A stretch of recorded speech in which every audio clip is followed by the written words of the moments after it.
हे legends, WhatsApp. तो स्वागत है आपका एक बिल्कुल नए वीडियो में। और आज के वीडियो में हम बात करने वाले हैं top 10 strongest genjutsu techniques in Naruto के बारे में। तो चलिए अब ज्यादा बात ना करते हुए करते इस वीडियो को स्टार्ट। और इस वीडियो को पूरा देखिएगा वरना आपके माइंड में कुछ गलत सवाल गिर सकते हैं। और मैं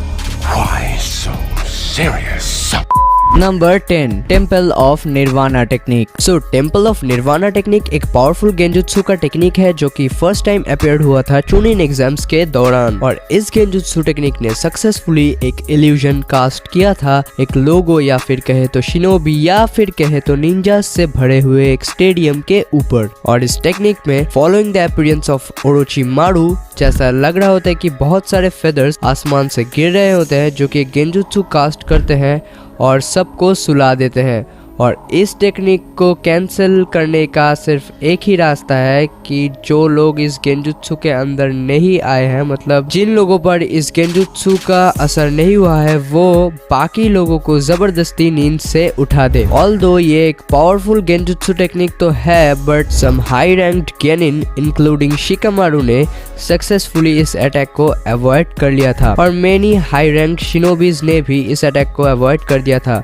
मतलब ये पावरफुल गेंजुत्सु टेक्निक तो है, बट बहुत ज्यादा पावरफुल लोगों या फिर एक्सपीरियंस या फिर स्मार्ट लोगों पर यह टेक्निक उतना असरदार नहीं है। और मैं एक बात बता दूं कि अगर आपको मेरा वॉइस थोड़ा बदला बदला सा या फिर खराब सा लग रहा है तो उसका कारण यह है कि मेरे को जुकाम है, तो प्लीज इस बात को अवॉइड कर दीजिए। So number 9 demon illusion tree binding death. So demon illusion tree binding death एक फॉर्मिडेबल टेक्निक है और जो लोग इस गेंजुत्सु के अंदर फंस जाते हैं उनके ऊपर एक ऐसा इल्यूजन कास्ट होता है जहां पर कि ये लोग एक ट्री के द्वारा रिस्ट्रेंट किए जाते हैं और वो जरा सा भी हिल नहीं पाते। और ये टेक्निक हमको सीरीज में पहली बार इताची और किज़ुमे के हिडन लीफ इन्फिल्ट्रेशन के दौरान देखने को मिला था। और वहां पे कुरेनाई ने इताची उचिहा पर ये गेंजुत्सु का टेक्निक अप्लाई किया था। और इस इल्यूजन में एक्चुअली ऐसा लगता है कि आप एक ट्री के द्वारा जकड़ लिए गए हैं और ट्री के ऊपर से कोई एक निकल के आप पर अटैक कर रहा है। और जब कुरेनाई ने इस टेक्निक को इताची पर अप्लाई किया था, जो कि कोई काम नहीं आया था वैसे, बट फिर भी इस टेक्निक को कमजोर समझने की गलती तो बिल्कुल भी मत करना, क्योंकि कुरेनाई हिडन लीफ के one of the strongest genjutsu users में से एक है। और वैसे भी इताची को गेंजुत्सु के टेक्निक में फंसाने का मतलब है गोकू को आर्म रेसल में हरा देना। You know what I mean. और demon illusion tree binding death Kurenai का ट्रम्प कार्ड है, जो कि उसके वन ऑफ द स्ट्रॉन्गेस्ट और खतरनाक गेंजुत्सुस में से भी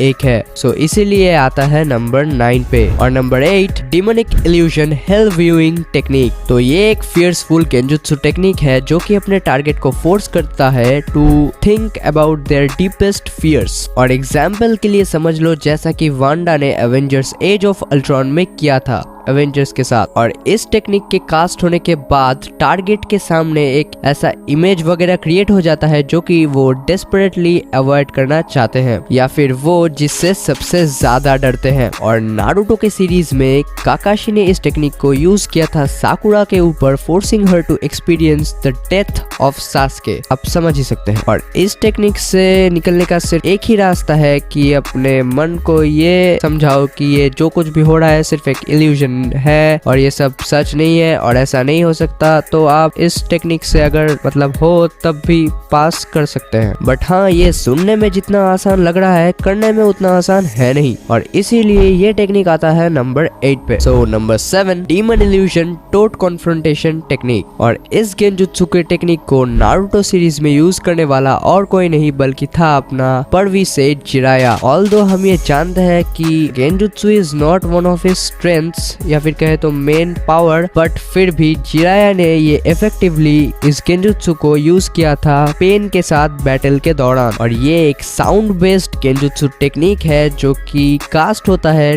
टोट के सिंगिंग करने से या फिर कहे तो गाना गाने से। और जब ओपोनेंट वो गाना सुनता है दे immediately fall under the illusion. और उसके बाद वो ऐसा पाते हैं कि उनको 4 टोट समुराई ने घेर लिया है और उनको लगता है कि उन 4 टोट समुराई ने उसको सील कर दिया है एक बैरियर के अंदर। और ये गेंजुत्सु टेक्निक बहुत ही ज्यादा पावरफुल है और इससे निकलना भी बहुत ही ज्यादा मुश्किल है। और सिर्फ पावरफुल ही नहीं बल्कि ये टेक्निक बहुत ही ज्यादा कॉम्प्लेक्स भी है, जो कि यूज किया गया था ग्रेट टोट सेजेस के द्वारा, जो कि इस टेक्निक को सक्सेसफुली मास्टर कर रखे थे। बट इस गेंजुत्सु टेक्निक का एक डिसएडवांटेज ये है कि इसको मतलब कास्ट करने में थोड़ा ज्यादा टाइम लगता है। So number 6, bringer of darkness. So bringer of darkness ये जो गेंजुत्सु टेक्निक है ये अपने ओपोनेंट को पूरी तरह से ब्लाइंड कर देता है और ये गेंजुत्सु फेमस है लेजेंडरी सेंजू क्लैन के अंदर। सो ब्रिंगर ऑफ डार्कनेस को कास्ट करने के बाद टारगेट को अंधेरे के सिवाय और कुछ भी नहीं दिखता। और जैसा कि मैंने बोला, by taking away of the target's ability to see, the genjutsu makes the opponent vulnerable to attack. और नारुतो के सीरीज में ये टेक्निक हमको सबसे पहली बार यूज होते तब दिखा था जब रीएनिमेटेड हाशिरामा यानी कि द फर्स्ट होकागे या फिर कहते द गॉड ऑफ शिनोबी ने इसको यूज किया था थर्ड होकागे हिरुजेन सारुतोबी के ऊपर। ऑल्दो फॉर्मिडेबल बट फिर भी इस टेक्निक का एक वीकनेस है और वो बेसिकली ये है कि जिनको भी इस गेंजुत्सु के अंदर ट्रैक किया जाता है वो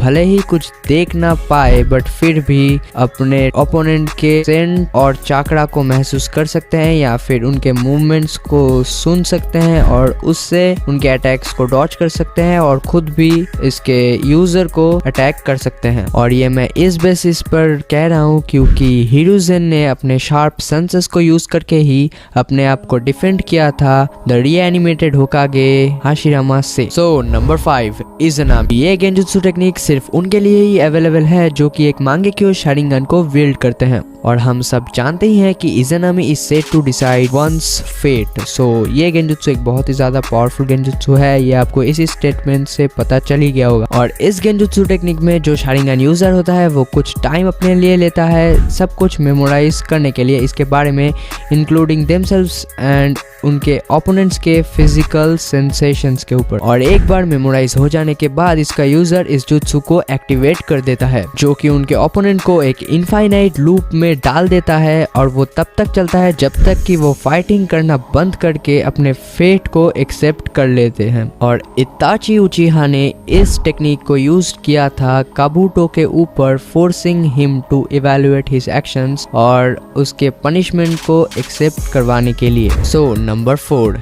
इज़नागी। तो इज़नागी इतना पावरफुल गेंजुत्सु टेक्निक है कि ये रियलिटी को भी ऑल्टर कर सकता है और इज़नागी एक बहुत ही ज्यादा ब्रोकन एबिलिटी है जो कि उसके यूजर को ऑप्शन देता है टू चेंज डेस्टिनी, जो कि बेसिकली परफॉर्म किया जाता है शारिंगन के थ्रू। और इस गेंजुत्सु के टेक्निक में बेसिकली जो यूजर होता है वो एक इल्यूजन अप्लाई करता है या फिर कास्ट करता है रियलिटी के ऊपर। और इसका बेस्ट एग्जांपल यह है कि जब टांजो के साथ सास्के का लड़ाई चल रहा था तो तब टांजो ये कर रहा था ताकि वो अपने सर्टेन डेथ से बच सके। और ठीक से समझे तो रियलिटी और इल्यूजन के बीच का जो बैरियर है उसको ये गेंजुत्सु टेक्निक हटा देता है और जो इल्यूजन होता है वही रियलिटी हो जाता है जिसका पावर उसके यूजर ग्रांट करता है। और इतना ज्यादा ब्रोकन और पावरफुल एबिलिटी होने की वजह से यूज करने के बाद इसका यूजर का चाकड़ा पूरी तरह से एग्जॉस्ट हो जाता है और जिस आंख से इसको यूज किया जा रहा है उस पर भी प्रॉब्लम आ सकता है। और अगर यूजर एक्सेस करता है हाशिरामा सेल्स को और खुद से एक उचिहा है देन वो इस जुत्सु को प्रोलॉन्ग टाइम्स के लिए यूज कर सकता है। तो नंबर 3, सुकुयोमी। तो Tsukuyomi being one of the most powerful genjutsu in existence. So basically Tsukuyomi को फ्रीक्वेंटली यूज करता है इताची उचिहा उसके विक्टिम्स को अपने इल्यूजरी वर्ल्ड में ट्रैप करके टॉर्चर करने के लिए। और अपने इस इल्यूजरी वर्ल्ड में इताची can control the victims perception of time. इसका मतलब यह है कि वो कुछ ही सेकंड्स में उसके विक्टिम्स को ऐसा लगेगा कि बहुत सारे साल बीत गए हो। और नारुतो फैंस यानी कि हम सब ने इस गेंजुत्सु के ट्रू पावर को फिटनेस तब किया था जब इताची ने इस जुत्सु को यूज किया था काकाशी के ऊपर, जब काकाशी और इताची का बैटल हो रहा था। और तब काकाशी ने एक्सपीरियंस किया था 3 डेज के लगातार बहुत ही ज्यादा खतरनाक टॉर्चर को, जबकि इन रियलिटी कुछ ही सेकंड्स बीते थे। ऑल्दो ये जुत्सु बहुत ही ज्यादा ब्रोकन और बहुत ही ज्यादा पावरफुल है, बट इसका एक ही वीकनेस ये है कि अगर इसका टारगेट भी एक शारिंगन होल्डर हो तो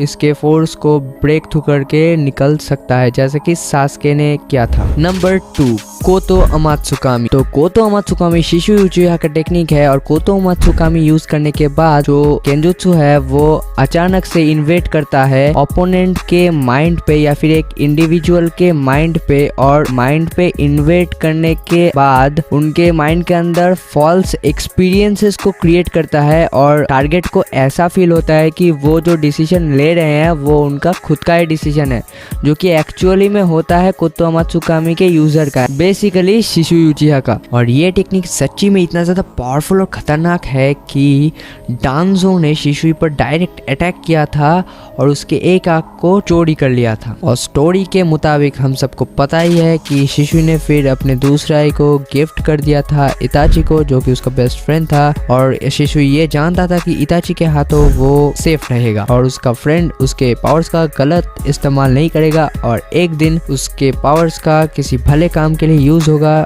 और विलेज के प्रोटेक्शन के लिए, जो कि बाद में किसी तरह से सच भी साबित होता है। तो नंबर 1 में आता है इनफाइनाइट सुकुयोमी। तो इनफाइनाइट सुकुयोमी एक अल्टीमेट गेंजुत्सु टेक्निक है जो कि ट्रैप करता है पूरे के पूरे वर्ल्ड को एक इल्यूजन में और उनको फोर्स करता है एक इल्यूजरी या फिर कहे तो ड्रीम वर्ल्ड में उनके सारे लाइफ टाइम को बिताने के लिए। और जहाँ पे एक तरफ सारे लोग इल्यूजरी वर्ल्ड में फंसे होते हैं, दूसरी तरफ उनका चक्रा एक्सट्रैक्ट किया जाता है। And to carry out the genjutsu बंदे को पोसेस करना पड़ता है रीने शारिंगन, और रीने शारिंगन को रिफ्लेक्ट करना पड़ता है मून के ऊपर, और जब वो लाइट फिर रिफ्लेक्ट होकर पूरे वर्ल्ड पर गिरती है और गिरने के बाद जो भी उसे देखता है वो उसके अंदर फंस जाता है। और नारुतो के सीरीज में भी जैसा हमने देखा है, कीबा के ड्रीम में कीबा होकागे था, हिनाटा के ड्रीम में सब कुछ बहुत ही अच्छा चल रहा था और वहाँ पे नेजी भी जिंदा था और ऐसे ही एटसेट्रा एटसेट्रा। और सिर्फ एक दूसरा रिनिगन विल्डर ही दूसरों को इस गेंजुत्सु के अंदर से निकाल सकता है। और अगर कहे तो इस गेंजुत्सु का लगभग 0 वीकनेसेस ही है, बट फिर भी कुछ तरीकों से इससे बचा जा सकता है। सो हाँ गाइज, आज की वीडियो बस यहीं तक। तो I hope you enjoy this video, और इन सब गेंजुत्सु टेक्निक में से आपका कौन सा फेवरेट है ये कमेंट सेक्शन में बताना बिल्कुल भी मत भूलिएगा। और अगर आपका कोई फेवरेट गेंजुत्सु टेक्निक इस लिस्ट में ना आया हो तो उसका नाम भी कमेंट सेक्शन में लिखना तो बिल्कुल भी मत भूलिएगा। तो finally let's take a chill pill guys, अपने मैजिक फिंगर्स को कर दीजिए इस वीडियो पर लाइक एंड सब्सक्राइब। और अगर आपको ये वीडियो अच्छा लगा और ऐसी मिलता वीडियोस और देखनी हो तो बेल आइकन को भी दबाना मत भूलिएगा। एज वेल एज हमें इंस्टाग्राम में फॉलो कर लीजिएगा, क्योंकि वहाँ आपको हमारे वीडियो के अपडेट्स पहले से ही मिल जाएंगे और इसका लिंक भी आपको डिस्क्रिप्शन बॉक्स पे मिल जाएगा। सो टाटा, सी यू लेटर।